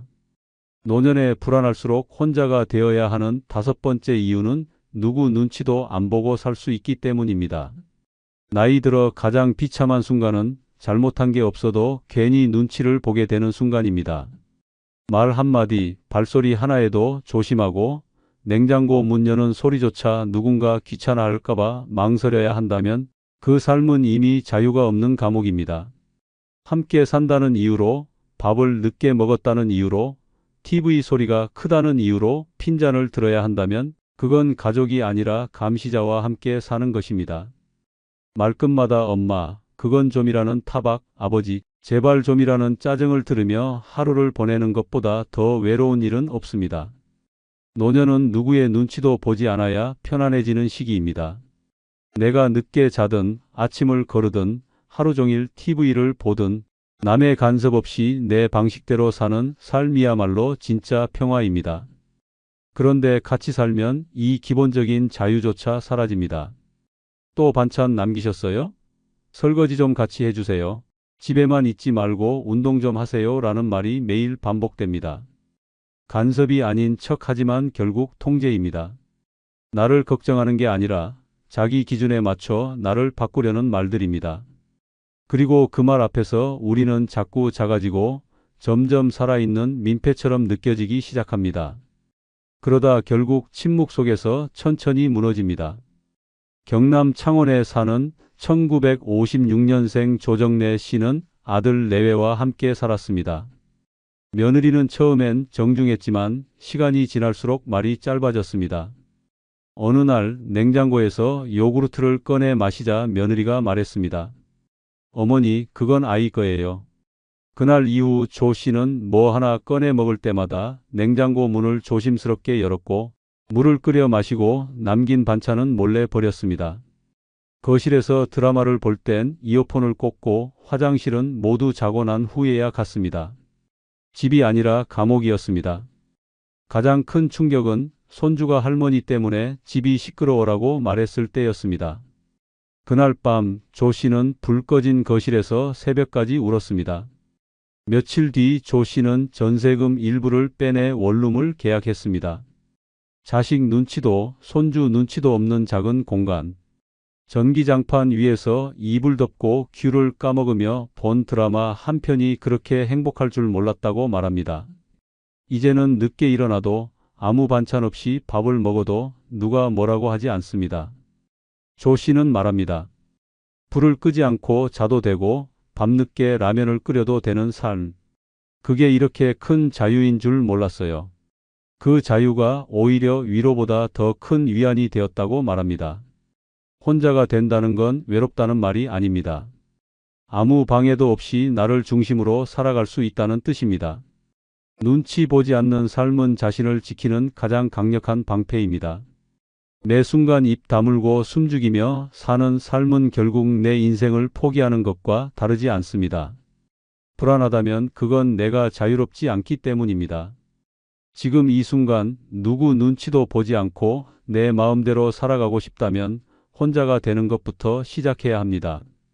그것이 노년에 가장 먼저 회복해야 할 존엄입니다. 노년에 불안할수록 혼자가 되어야 하는 6번째 이유는 잃을 게 없으면 두려움도 줄어들기 때문입니다. 나이가 들수록 마음이 약해지는 이유는 단 하나, 지키고 싶은 게 많아지기 때문입니다. 친구들과의 우정, 체면, 말 한마디로 상처받을까 두려운 자존심, 그리고 잃고 싶지 않은 관계들. 하지만 아이러니하게도 이 모든 걸 꼭 쥐고 있을수록 사람은 더 불안해집니다. 어느 날 내가 모임에 늦었을 때 누군가가 나를 뒷말하지 않을까? 내가 없을 때 내 흉을 보지 않을까? 그런 생각이 쌓이며 관계가 점점 공포로 변해갑니다. 우정을 지키려다 자존심을 잃고 체면을 지키려다 나를 갉아먹습니다. 함께 모이는 자리가 즐거운 게 아니라 의무가 되기 시작하면 이미 관계는 독이 된 것입니다. 말수가 줄고 마음이 복잡해지고 집으로 돌아오는 길에 괜히 기운이 빠진다면 지금 당신은 친구가 아니라 불안을 곁에 두고 있는 것입니다. 그 불안은 소외되면 어쩌나, 뒤처지면 어쩌나, 내가 더 초라해 보이면 어쩌나라는 걱정에서 비롯됩니다. 결국 나를 지키기 위해 했던 인간관계가 나를 무너뜨리는 가장 큰 원인이 됩니다. 혼자가 되면 그런 불안에서 해방됩니다. 잃을 친구가 없다고 생각하면 말 한마디에도 조심할 필요 없고 모임에 가지 않아도 마음이 흔들리지 않습니다. 대구 북구에 사는 1950년생 양금순 씨는 오랜 친구 3명과 매달 한 번씩 점심 모임을 가졌습니다. 누구 하나 빠지면 안 될 만큼 오래된 모임이었고 양 씨도 그 자리가 삶의 일부라고 생각했습니다. 하지만 시간이 지나며 모임은 편안한 자리가 아니라 시험대가 되었습니다. 누가 어떤 옷을 입었는지, 자식이 어느 회사에 다니는지, 연금은 얼마 받는지 묘하게 비교와 자랑이 섞이기 시작했습니다. 특히 양 씨가 무릎 수술로 몇 달 쉬던 시기, 다른 친구가 요즘은 돈 없으면 병원도 못 가라고 했을 때 양 씨는 그 말이 자신을 향한 것처럼 느껴졌습니다. 그 말을 들은 날 양 씨는 집에 돌아와 이불 속에서 한참을 울었습니다. 그리고 다음 모임부터는 참석하지 않았습니다. 처음엔 친구들이 왜 안 나오냐고 연락했지만 어느 순간 연락이 끊겼습니다. 대신 양 씨는 근처 공원에서 걷기를 시작했고 구청 문화센터에서 서예를 배우며 새 친구들과 인사를 나눴습니다. 누구도 자신의 과거를 모르고 자식 자랑도 비교도 없는 그 자리에서 양 씨는 말했습니다. 이젠 내가 누군가에게 보여주려는 삶이 아니라 그냥 나로 사는 삶이 시작된 것 같아요. 우정도 관계도 지나치게 쥐고 있으면 결국 불안의 씨앗이 됩니다. 잃을 게 없다고 생각하는 순간 인간관계는 편안해지고 마음은 가벼워집니다. 친구를 지키기 위해 나를 잃지 마십시오. 혼자가 되는 건 외로움을 선택하는 것이 아니라 자유를 되찾는 일입니다. 관계에 목매지 않을 때 비로소 나는 두려움 없는 삶을 시작하게 됩니다. 그것이 노년을 단단하게 살아가는 가장 강한 방법입니다. 노년기에 접어든 지금 우리가 무심코 먹는 음식 한 입이 당신의 수명을 단축시키고 있다는 사실을 알고 계십니까? 달콤하거나 바삭한 그 맛 뒤에는 심장을 멎게 하고 간을 망가뜨리며 삶의 마지막 시간을 앞당기는 침묵의 살인자들이 숨어 있습니다. 지금 당장 식탁을 점검해야 합니다. 그럼 시작하겠습니다. 노년의 수명을 빠르게 단축시키는 7가지 음식 중 첫 번째는 베이컨, 햄, 소시지, 핫도그와 같은 가공육입니다. 가공육은 노년기의 생명을 위협하는 시한폭탄과도 같은 존재입니다. 베이컨, 햄, 소시지, 핫도그와 같은 가공육은 단지 맛있는 음식이 아니라 우리 몸속에서 암을 키우는 독성 물질의 덩어리입니다. 이들 식품에는 보존을 위한 질산염과 아질산염이라는 화학 물질이 포함되어 있으며 이는 체내에서 강력한 발암 물질인 니트로사민으로 변합니다. 국제암연구소는 가공육을 사람에게 발암 가능성이 확실한 1군 발암 물질로 분류하였습니다. 이는 흡연, 성면, 방사능과 같은 수준의 치명적인 위험성을 지닌다는 의미입니다. 가공육은 단 한 조각이라도 섭취할 경우 대장암의 위험을 눈에 띄게 증가시킵니다. 하버드 공중보건대학원의 연구에 따르면 매일 50g의 가공육을 섭취하면 조기 사망 위험이 무려 20%까지 치솟는 것으로 나타났습니다. 가공육에 들어있는 염분과 포화지방은 혈압을 치솟게 하고 동맥을 딱딱하게 만들며 심장마비나 뇌졸중을 유발하는 직접적인 요인이 됩니다. 특히 노년기에 접어들면서 신체의 대사 능력이 떨어지고 면역체계가 약화되기 때문에 가공육의 해악은 훨씬 더 치명적으로 작용합니다. 하루하루 쌓여가는 독소는 몸속 장기 곳곳을 공격하며 노화를 가속화하고 각종 만성질환을 유발하는 원인이 됩니다.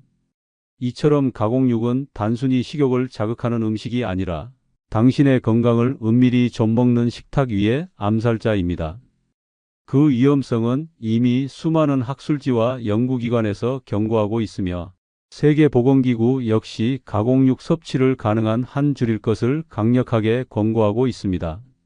많은 사람들이 그저 익숙하고 간편하다는 이유로 가공육을 선택하지만 그 선택의 대가는 때로는 생명으로 돌아올 수 있습니다.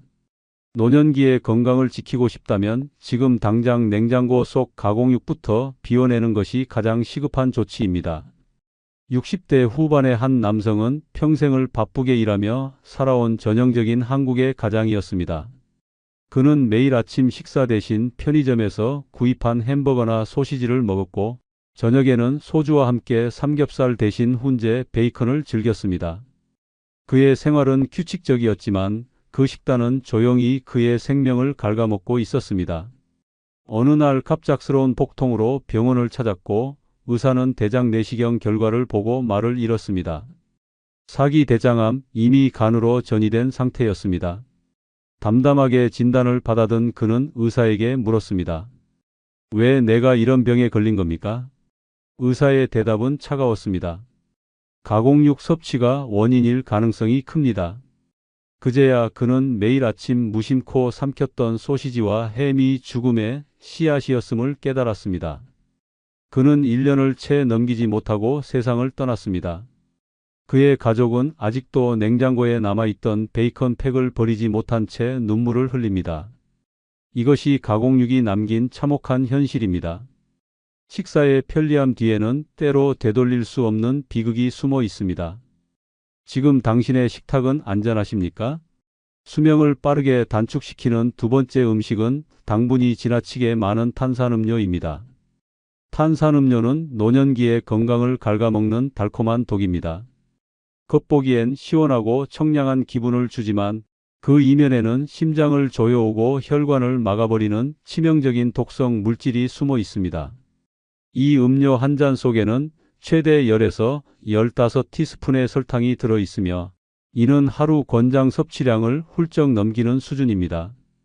특히 노년기에는 인슐린 분비 능력이 약해지고 대사 기능이 떨어지기 때문에 탄산음료는 치명적인 혈당 폭탄으로 작용합니다. 하버드 공중보건대학원 연구에 따르면 하루 한 캔 이상의 설탕, 첨가 음료를 섭취하는 사람은 심장병으로 인한 사망률이 31%까지 증가하며 2형 당뇨병 위험도 26%나 상승합니다. 2025년 미국 심장협회 보고서에서는 세계적으로 매년 34만 명이 설탕음료 관련 질병으로 사망하고 있다고 발표했습니다. 이는 하루 평균 약 930명의 생명이 음료수 한 잔에 의해 사라지고 있다는 뜻입니다. 우리는 매일 무심코 선택한 음료가 결국 심장을 멎게 하고 생명을 단축시키는 잔혹한 선택일 수 있다는 점을 반드시 인식해야 합니다. 탄산음료에 포함된 액상과당은 간에 직접적으로 흡수되어 내장 지방을 빠르게 늘리고 지방간을 유발하며 간경화로까지 진행될 수 있습니다. 또한 이러한 음료는 식욕 조절 호르몬인 렙틴을 교란시켜 과식을 유도하고 결국 비만으로 이어집니다. 비만은 모든 만성질환의 근원이자 노화의 가속 페달입니다. 탄산음료는 단지 해로운 음료가 아닙니다. 그것은 당신의 몸을 망가뜨리는 화학적 공격이자 식탁 위에서 매일 벌어지는 무언의 학살입니다. 60대 후반의 김모 씨는 매일 아침 탄산음료로 하루를 시작했습니다. 커피보다 탄산이 상쾌하다며 물 대신 마셨고 가족들의 걱정도 무시한 채 그 습관을 수십 년간 유지했습니다. 그러던 어느 날 그는 갑작스러운 가슴 통증과 함께 쓰러졌고 병원 응급실로 실려갔습니다. 진단 결과는 심근경색, 혈관이 설탕으로 막힌 듯 막혀 있었고 의료진은 긴급 수술을 시도했지만 손쓸 수 없었습니다. 김 씨는 수술대 위에서 끝내 숨을 거두었습니다. 그의 냉장고에는 여전히 2리터짜리 탄산음료가 절반쯤 남아 있었습니다. 아내는 그 병을 쳐다보며 울부짖었습니다. 그게 그렇게 무서운 줄 알았으면 진작 버렸을 텐데.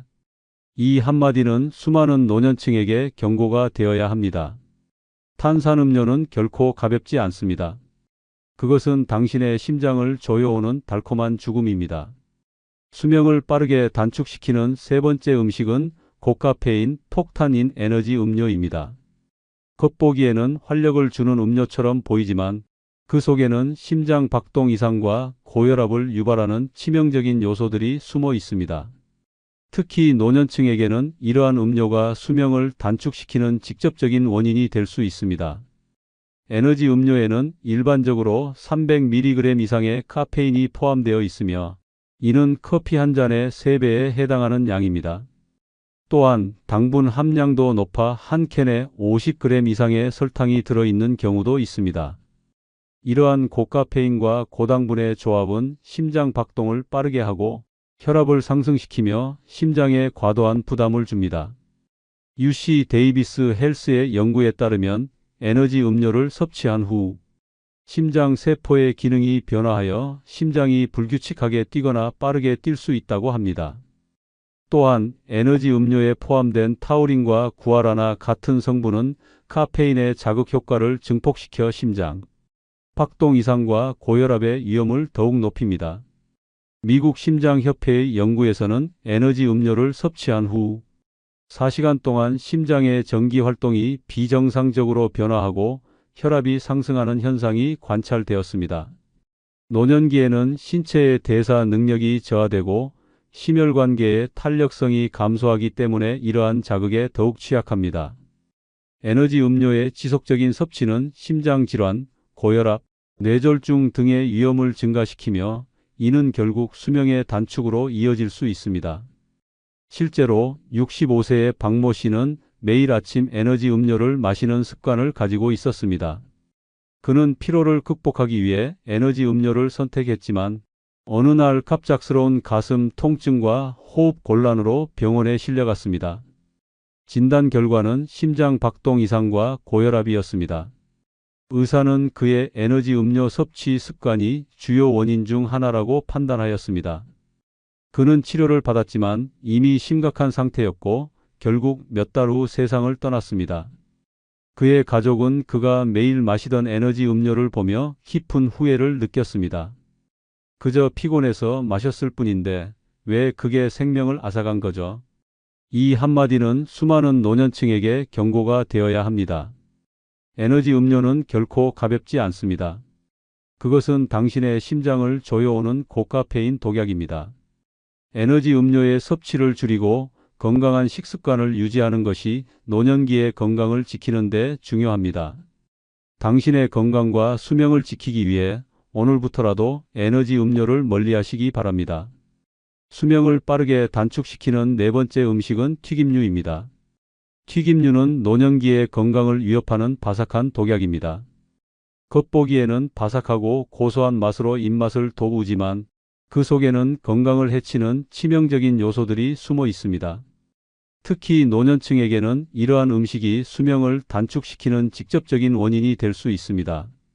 튀김류는 조리 과정에서 고온의 기름에 식품을 반복적으로 튀기게 되며 이 과정에서 발암물질인 아크릴 아마이드가 생성됩니다. 아크릴 아마이드는 세계보건기구 산하국제암연구소에서 인간에게 발암 가능성이 있는 물질로 분류하고 있습니다. 이 물질은 특히 감자튀김, 도넛, 치킨 등 고탄수화물 식품을 고온에서 조리할 때 많이 발생합니다. 또한 튀김류는 지방과 염분 함량이 높아 노화 촉진에 영향을 미칩니다.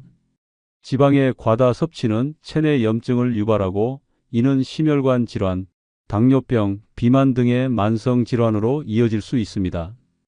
염분의 과다 섭취는 혈압을 상승시키고 신장 기능을 저하시켜 노년기의 건강을 더욱 악화시킵니다. 노년기에는 신체의 대사 능력이 저하되고 면역 체계가 약화되기 때문에 이러한 음식의 해악은 더욱 치명적입니다. 튀김류의 지속적인 섭취는 심장질환, 고혈압, 뇌졸중 등의 위험을 증가시키며 이는 결국 수명의 단축으로 이어질 수 있습니다. 실제로 70세의 이모 씨는 매일 점심으로 튀김류를 즐겨 먹었습니다. 그는 바삭한 식감을 좋아했고 특별한 건강 문제 없이 지내왔습니다.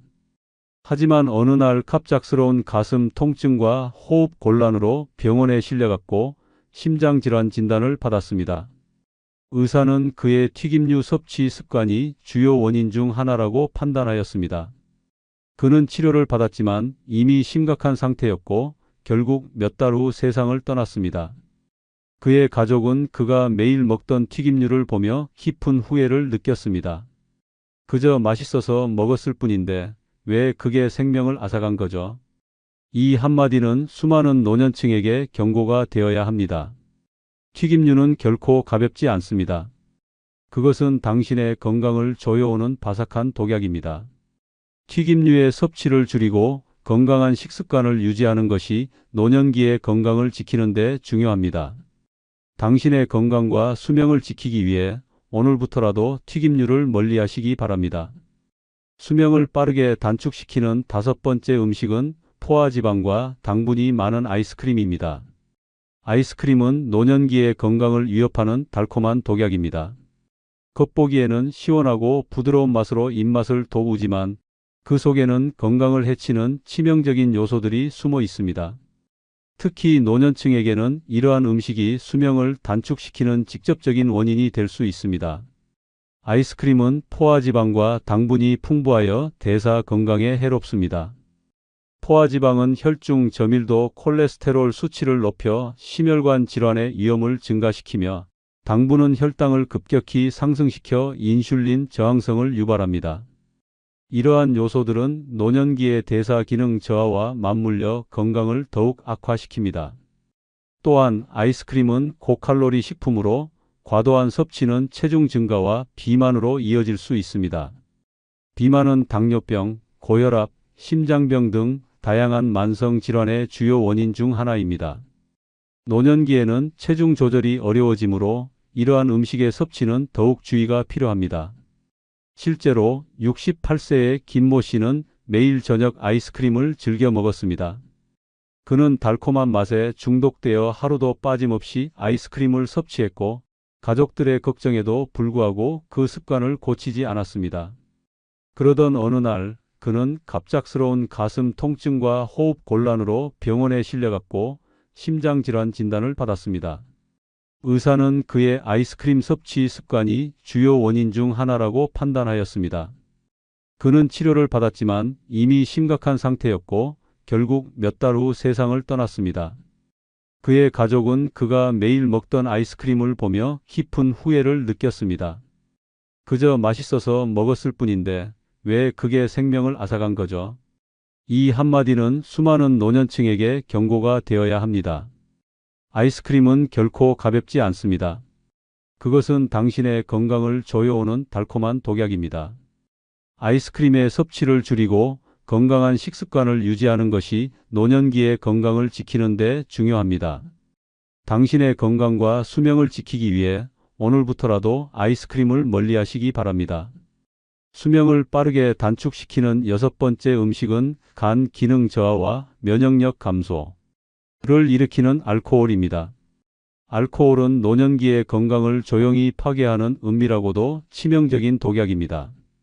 한 잔의 술이 겉으로는 사람과 사람 사이의 거리를 좁히고 하루의 스트레스를 잊게 해주는 듯 보일 수 있습니다. 그러나 그 달콤하고 쌉싸름한 맛 뒤에는 몸속 장기를 서서히 망가뜨리고 생명력을 빼앗아가는 독성 물질들이 숨어 있습니다. 특히 노년층에게는 알코올이 단순한 기호식품이 아닌 수명을 앞당기는 지름길이 될 수 있다는 점을 절대 간과해서는 안 됩니다. 술이 체내로 들어오면 간은 즉시 그 독소를 해독하기 위해 과도한 부담을 떠안게 됩니다. 알코올이 분해되는 과정에서 생성되는 아세트알데히드는 간세포를 직접적으로 공격하고 손상시켜 간 기능을 점점 약화시킵니다. 시간이 지날수록 이 손상은 누적되어 간염으로 이어지고 치료 없이 방치될 경우 간경변이나 간암으로 발전할 수 있습니다. 이는 단순한 이론이 아니라 실제 수많은 사람들이 병원에서 직면하는 참혹한 현실입니다. 뿐만 아니라 알코올은 우리 몸의 면역 체계에도 심각한 타격을 입힙니다. 정상적인 면역 기능은 외부의 세균과 바이러스를 방어하는 역할을 하지만 과도한 음주는 면역 세포의 활동을 억제시키고 몸속 염증을 증가시켜 감염에 대한 저항력을 현저히 떨어뜨립니다. 상처 회복이 늦어지고 감기에 자주 걸리며 염증성 질환이 반복되는 것도 이 때문입니다. 이러한 문제들은 특히 체력이 저하된 노년기에 더욱 심각하게 나타나며 단순한 피로를 넘어 생명까지 위협하는 결과를 초래할 수 있습니다. 노년기의 간은 이미 기능이 예전 같지 않습니다. 알코올을 처리할 효율도 떨어지고 손상 회복 속도도 느립니다.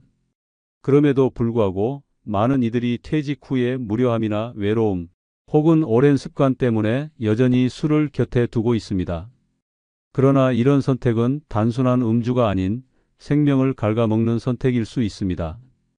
매일 저녁 텔레비전을 보며 들이키는 소주 한 잔이 몇 년 뒤 당신의 장례식장으로 이어질 수도 있다는 사실을 기억해야 합니다. 실제로 70세의 박모 씨는 매일 저녁 소주 한 병을 마시는 습관을 가지고 있었습니다. 그는 특별한 건강 문제 없이 지내왔지만 어느 날 갑작스러운 복통과 황달 증세로 병원을 찾았고 간경변 진단을 받았습니다. 의사는 그의 알코올 섭취 습관이 주요 원인 중 하나라고 판단하였습니다. 그는 치료를 받았지만 이미 심각한 상태였고 결국 몇 달 후 세상을 떠났습니다. 그의 가족은 그가 매일 마시던 소주 병을 보며 깊은 후회를 느꼈습니다. 그저 하루의 피로를 풀기 위해 마셨을 뿐인데 왜 그게 생명을 앗아간 거죠? 이 한마디는 수많은 노년층에게 경고가 되어야 합니다. 알코올은 결코 가볍지 않습니다. 그것은 당신의 건강을 조여오는 은밀한 독약입니다.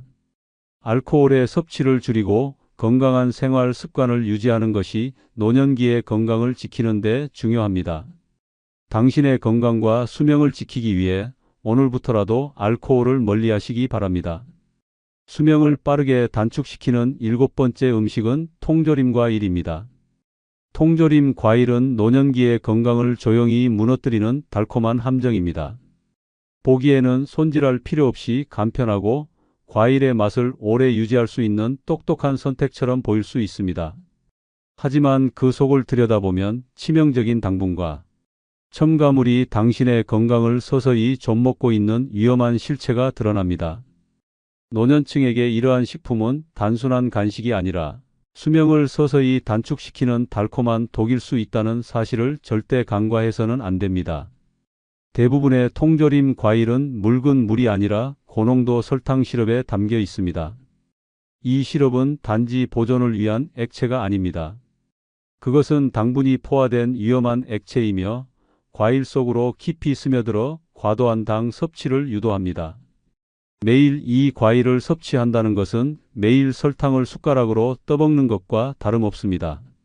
이러한 당의 과잉 섭취는 혈당을 순간적으로 폭발적으로 끌어올리고 인슐린의 과도한 분비를 유도하면서 체내의 균형을 무너뜨립니다.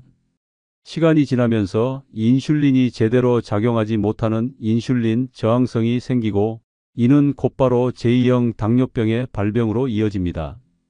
당뇨병은 단순히 혈당이 높은 병이 아닙니다. 시력을 잃고 발끝부터 괴사가 시작되며 심장마비나 뇌졸중으로 갑작스러운 죽음을 맞게 할 수 있는 무서운 질환입니다. 게다가 통조림 과일에 포함된 고당분은 체내 만성 염증을 증가시키고 혈관 내벽을 손상시켜 고혈압과 심혈관 질환의 발병률을 높입니다. 간은 당을 중화시키기 위해 혹사당하고 결국 지방간이나 간 기능 저하로 이어질 수 있습니다. 나이가 들수록 이러한 악영향은 더욱 빠르게 그리고 더 치명적으로 나타납니다. 이러한 달콤한 습관 하나가 당신의 삶을 조금씩 하지만 분명히 무너뜨리고 있는 것입니다. 실제로 72세의 김모 씨는 매일 아침 통조림 복숭아를 섭취하는 습관을 가지고 있었습니다. 그는 과일을 손질하는 번거로움을 피하기 위해 통조림 과일을 선택했고 달콤한 맛에 익숙해져 있었습니다. 그러나 몇 년 후 그는 당뇨병과 고혈압 진단을 받았고 간 기능 저하로 인해 병원에 입원하게 되었습니다. 의사는 그의 통조림 과일 섭취 습관이 주요 원인 중 하나라고 판단하였습니다.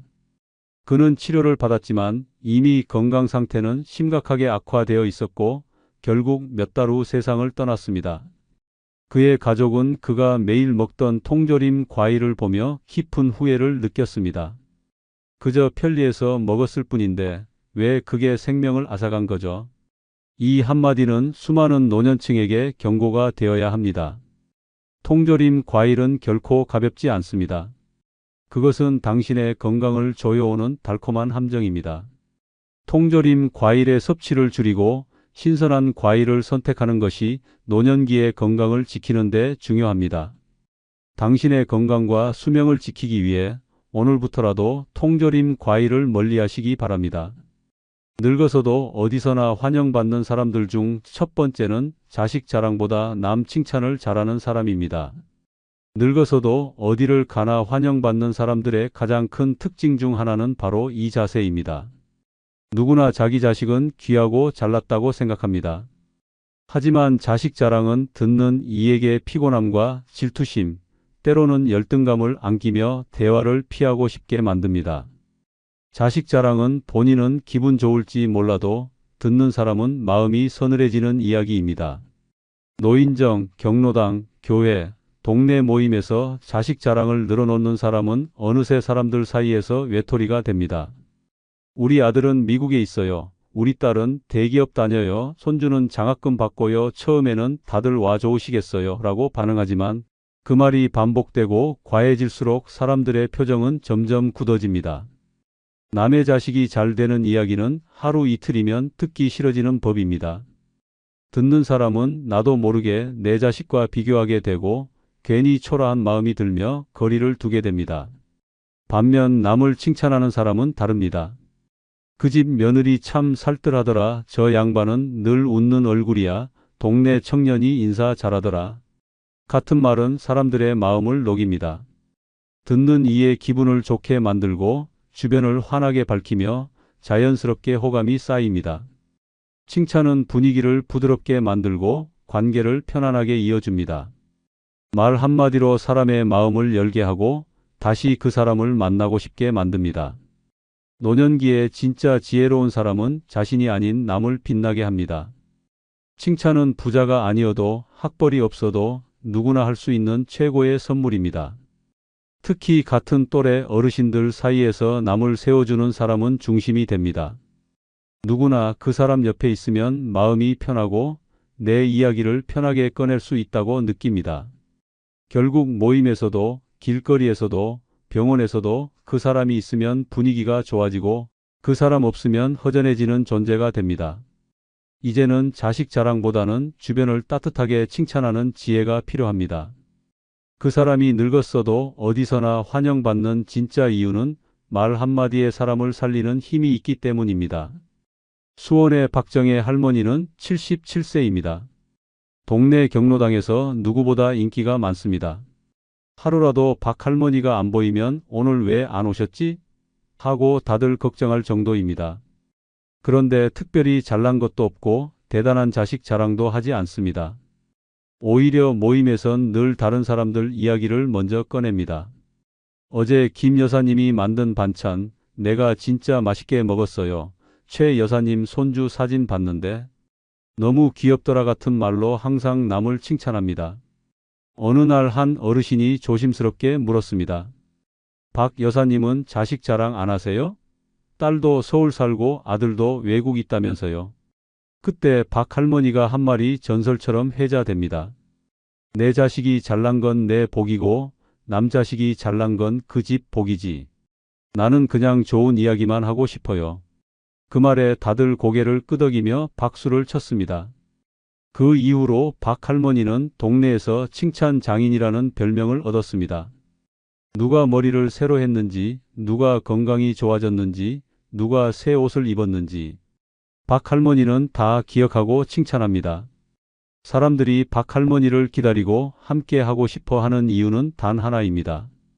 그녀 곁에 있으면 기분이 좋아지고 자존감이 올라가고 내가 괜찮은 사람처럼 느껴지기 때문입니다.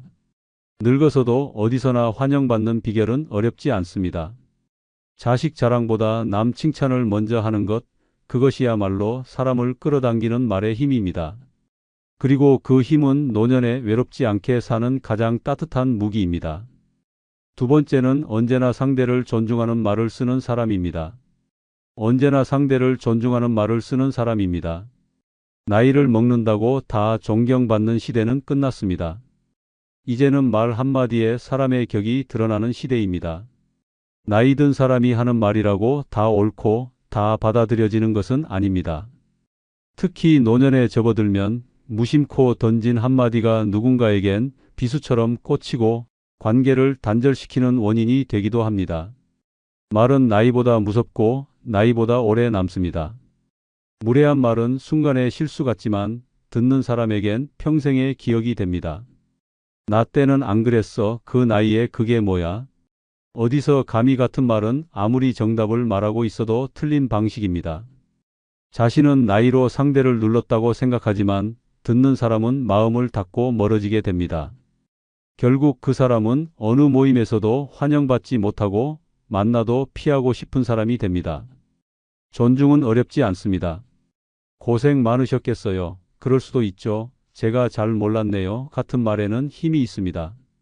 그 말은 상대의 입장을 인정하는 힘이고 함께 이야기할 수 있다는 신호입니다.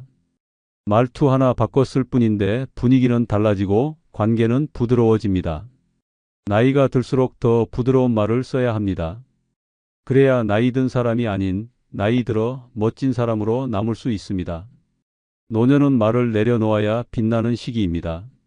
세상을 다 아는 듯 말하는 순간 사람들은 피곤함을 느낍니다. 나도 배워야겠어요 라고 말하는 노인은 존경받지만 그걸 아직도 몰라? 라고 말하는 노인은 외면당합니다. 말을 통해 자신의 위치를 세우려 하면 오히려 관계는 무너지며 말을 통해 상대의 가치를 세워주면 진정한 중심이 됩니다. 언어는 마음의 그릇입니다. 그릇이 좁으면 삐져나오고 그릇이 넓으면 담아낼 수 있습니다. 늙어서도 어디서나 환영받는 사람은 넓은 말의 그릇을 가진 사람입니다. 무례하지 않고 훈계하지 않으며 위에서 내려다보지 않는 사람. 그런 사람이 있으면 모두가 편안해지고 그 사람의 자리는 늘 따뜻하게 남아있게 됩니다. 광주에 사는 이봉남 할아버지는 81세입니다. 마을 어귀에서 동네 사람 누구나 반기는 어른으로 유명합니다. 특별한 재산이 있는 것도 아니고 자식 자랑을 하는 것도 아닙니다. 그런데 젊은이들까지 봉남 어르신 오늘도 계시네요 라며 인사하고 일부러 옆자리에 앉고 싶어 하는 사람입니다. 비결은 하나입니다. 항상 상대를 존중하는 말을 쓰는 사람입니다. 택배를 들고 온 젊은 청년에게 고맙습니다. 덕분에 편히 삽니다 라고 말하고 마트에서 계산하는 아주머니에게 손이 빠르시네요. 대단하세요 라고 말합니다. 처음에는 그저 인사치레처럼 보였지만 반복되자 사람들은 그 말이 진심이라는 걸 알게 되었습니다. 어느 날 30대 청년이 조심스럽게 봉남 할아버지에게 물었습니다. 할아버지, 왜 그렇게 말씀을 예쁘게 하세요? 그러자 복남 할아버지는 웃으며 말했습니다. 어차피 늙은 사람인데 무게 잡으면 뭐해. 나는 그냥 사람들이 나랑 얘기하고 싶었으면 좋겠어. 내가 먼저 공손하면 그 사람도 내 말을 끝까지 들어주거든. 그 말에 청년은 크게 웃으며 어르신 진짜 멋지십니다 라고 말했고 그날 이후 청년은 매주 찾아와 함께 차를 마시는 친구가 되었습니다. 복남 할아버지는 지금도 매일 오전이면 동네 벤치에 앉아 사람들과 이야기를 나눕니다. 누가 오든 반갑게 맞고 무슨 말을 해도 진심으로 공감해주는 그 모습에 사람들은 마음을 열고 다가옵니다. 이처럼 상대를 존중하는 말은 노년의 매력이 됩니다. 나이 들어서 더 많이 듣고 더 부드럽게 말할 줄 아는 사람은 어디서나 환영받습니다. 그리고 그 사람이 있는 자리는 늘 따뜻한 대화가 피어나는 특별한 공간이 됩니다. 세 번째는 청결하고 깔끔한 인상을 주는 사람입니다. 나이가 들수록 외모보다 더 중요한 것은 바로 관리입니다. 아무리 인품이 좋고 말이 멋져도 외적으로 청결하지 못하면 사람들의 마음은 멀어집니다. 냄새가 나고 옷이 구겨져 있으며 손톱과 머리가 지저분한 모습은 말 한마디보다 더 강하게 인상을 남깁니다. 특히 노년에는 나는 상관없다는 생각이 아닌 내가 누구에게 어떤 느낌을 주는가를 더 신경 써야 합니다. 노년의 청결은 단순한 위생이 아닙니다. 그것은 상대에 대한 배려이자 자기 자신에 대한 존중입니다. 방에서 나는 쉰 냄새, 옷에 묻은 국물, 자국, 발에서 나는 땀 냄새는 함께 있는 사람을 불편하게 만들고 심지어는 피하게까지 만듭니다. 하지만 늘 단정한 모습으로 나타나는 사람은 나이와 상관없이 환영받습니다. 옷은 새 옷이 아니어도 좋습니다. 다림질된 옷, 깨끗한 손, 정돈된 머리는 그 자체로 품격을 보여줍니다.